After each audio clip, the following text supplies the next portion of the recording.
삶의 유익한 얘기를 전하는 인생 라디오입니다.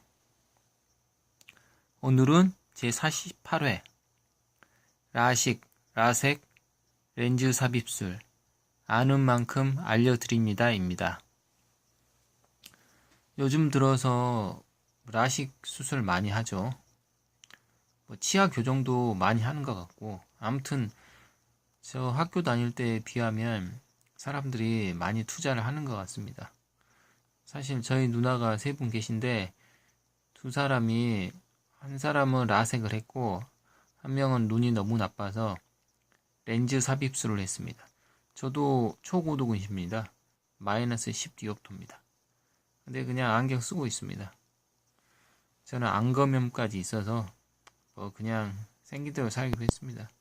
안경이라는 게 옆 측면에서 보면 뺑뺑이가 약간 보입니다. 저는 이제 그것 때문에 고민이 많은데 나이를 먹으니까 그냥 그러려니 합니다. 테만 잘 고르면 그렇게 심하게 나지는 않습니다. 그러면 제가 어떤 측면에서 얘기를 해주냐 하면, 제가 유튜브에서 본 것 같습니다. 그 장시간 강의였어요. 한 2시간, 1시간 넘나? 2시간 됐나? 근데 서울대 의대 졸업한 분이고 안과 개업해서 하고 계신데, 그분들이 안과 차원에서 무슨 학회가 있을 거 아닙니까? 그러면서 올바른 시력 교정술에 대한 그런 것을 하나 봐요. 그래서 서강대학교 교양 강의였나? 아무튼 거기에 나온 것 같아요. 그걸 제가 봤는데 거기서 제가 알고 있는 정도를 간단하게 얘기해 드릴까 합니다. 이제 라식은 제가 알기로는 그렇게 합니다. 라식 수술하면 더 잘 보이긴 하는데 그 화질이 좀 떨어진다고 할까? 그러니까 저화질, 고화질, HD 막 이렇잖아요. 그리고 또 인터넷 동영상 보면 무슨 숫자로 그쪽에 P라고 써진 것 같아요. 그게 뭔지 모르겠어요. 제가 컴퓨터를 잘 모르는 사람이라. 화질이 높아질수록 숫자가 높아지는 것 같고, 마지막에 P라고 적어져 있고.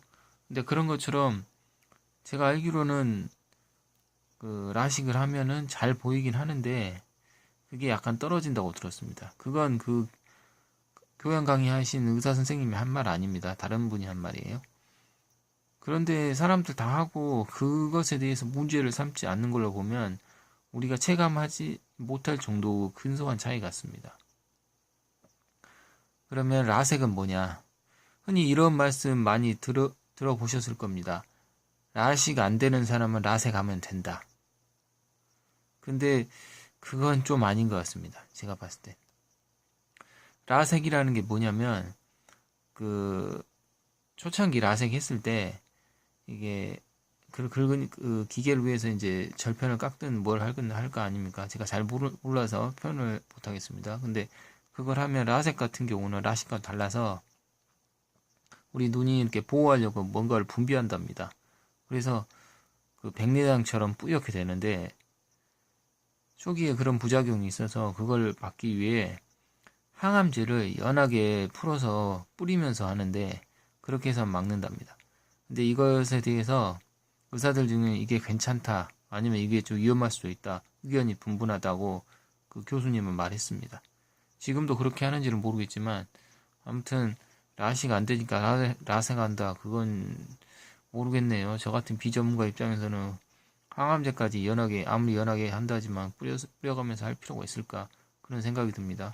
너무 자연스러운 반응인데, 그게 이제 모든 사람들 나타나는 게 아니라 불행하게도 나타나는 사람이 있기 때문에 예방 차원에서 뿌린다, 그런 식으로 얘기를 했습니다.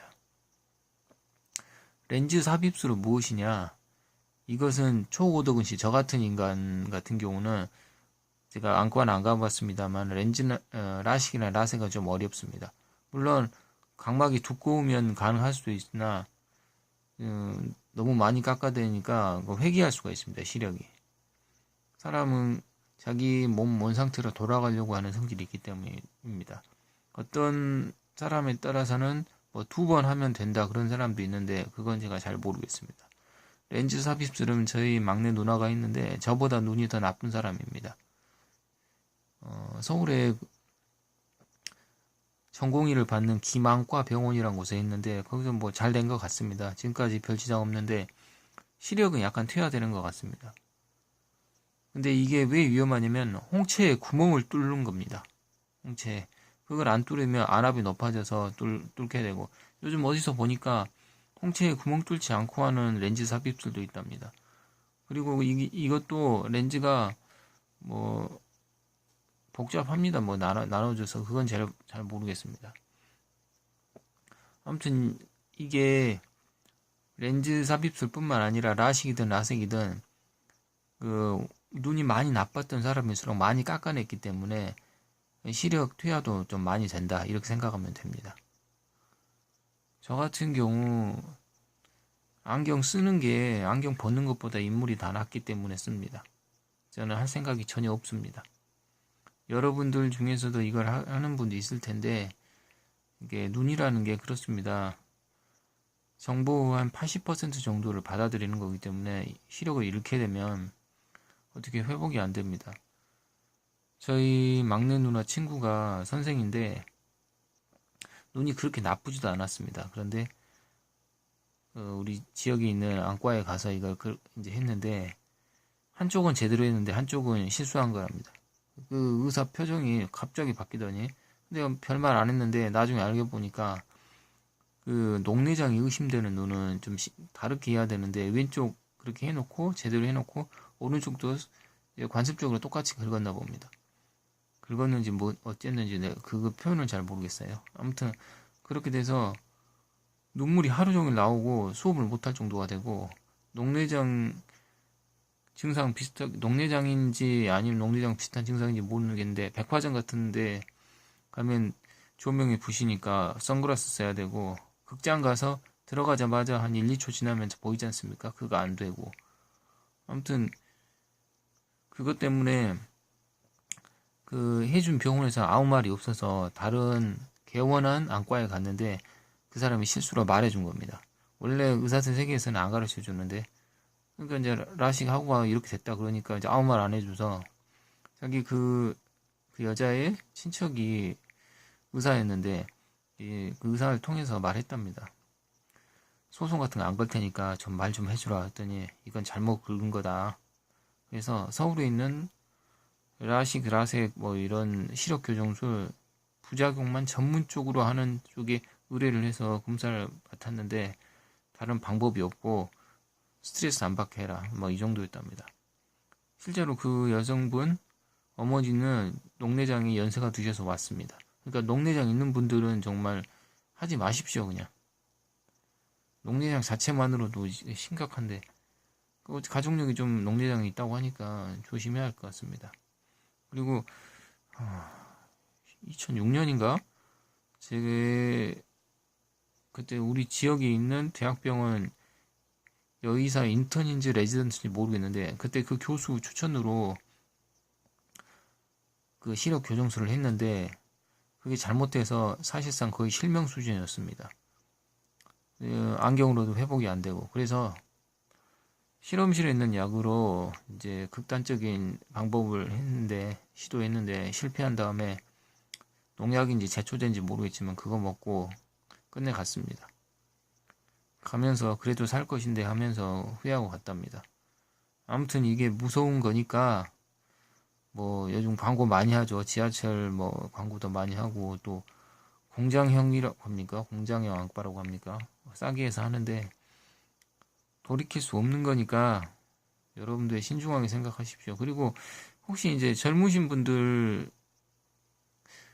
그 외모 때문에 취직이나 그런 것 때문에 그런데 면접 볼 때만 하시고 회사 가서는 돋보기 쓰십시오. 뭐라고 하는 사람 없습니다. 만약에 돋보기 쓰고 돋보기처럼 두꺼운 안경 쓰고 있다고 뭐라고 하는 회사는 제가 봤을 때 거기는 룸사롱입니다. 아무리 생각해도 그런 회사는 가서도 안 되고 여러분 수준이 낮은 것이기 때문에 분발해야 합니다. 안경 쓴다고 남자가 싫어한다. 그런 인간하고 결혼을 생각했다는 것 자체가 여러분은 수준 미달입니다. 그러니까 평소에 일회용 렌즈로 계속 쓰십시오. 그리고 각 집에 가면 안경하고 회사에서도 안경 쓰셔도 되고요. 우리가 외모 지상주의에 빠져 있는데 다른 거 몰라도 실력만큼은 그렇게 하지 마십시오. 제가 전문성은 없어서 이렇게 설명했습니다만 여러분도 많이 찾아보시고 또 웬만하면은 좀 큰 곳에서 하십시오. 싼 곳에서 하지 말고. 저희 누나가 기망과 병원에서 렌즈 삽입술을 했는데 거기가 동양에서 제일 큰 데랍니다. 그리고 좀 그래도 비교적 거기는 꼭 장사하려고 하는 곳은 아니니까요. 아무튼 어디 있든 간에 싸다고 해서 하면 안 됩니다. 그 사람들 장사꾼입니다. 의사들 세계에서 3차 병원급 이상, 즉 대학병원급 이상 아닌 병원들 있죠. 그러니까 건물 크다고 해서 그게 좋은 건 아닙니다. 그들도 그냥 장사꾼입니다. 그러니까 원장이 많잖아요. 부원장이 여러 명이든가 다 장사꾼들입니다. 그러니까 장사꾼한테 여러분 눈을 함부로 맡기지 마십시오. 제대로 된 곳, 돈벌이 안 하고 양심적으로 하는 곳에 가십시오. 오늘 방송은 여기서 중단하겠습니다. 마무리 짓겠습니다. 부탁인데 구독 버튼 부탁합니다. 좋아요도 부탁하고 궁금하신 사항 같은 경우는 이메일로 보내주십시오. 제가 방송으로 제작하겠습니다. 삶의 유익한 얘기를 전하는 인생 라디오였습니다. 감사합니다.